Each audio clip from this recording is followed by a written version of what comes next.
係，大家好，我係 Mr. Pan。大家有冇諗過點解富啲實質啲嘅黑油都會留黑油或者係少黑油啊？Mr. Pan 咧，我咧今日用呢個機器嚟示範俾你睇啊。So 呢個係黑油，同埋放喺呢度。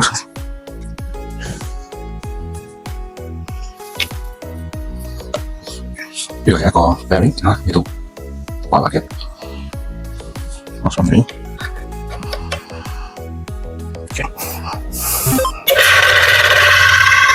地方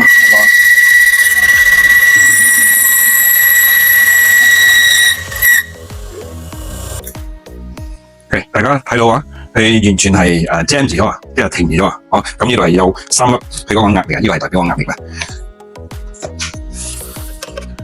好，大家可以睇到呢度有多少摩擦啦，啊，咁咧今日我哋嚟介紹呢個 Okiro Engine Protection， 所以我嚟試一試到呢度。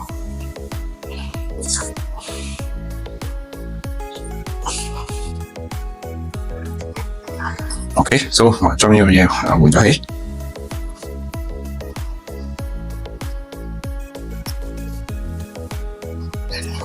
呢個係新嘅 ，OK， 滑滑嘅。OK， 我哋再示範下。Ready？ 2粒、3粒、4、5、6、7、8、9、10、11、12。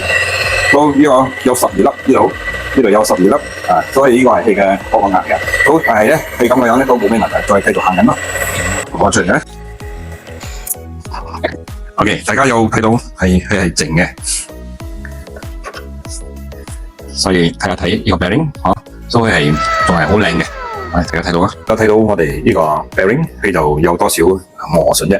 頭先我係放少少嗰個我哋呢個 engine protector， 佢有少少啫。所以大家想象中，如果成支落嗰個威力係會去到邊度咧？所以咧，如果大家要保養自己，大家嘅車更好engine 可以更有動力，可以戰多10年，請馬上聯絡我哋啦。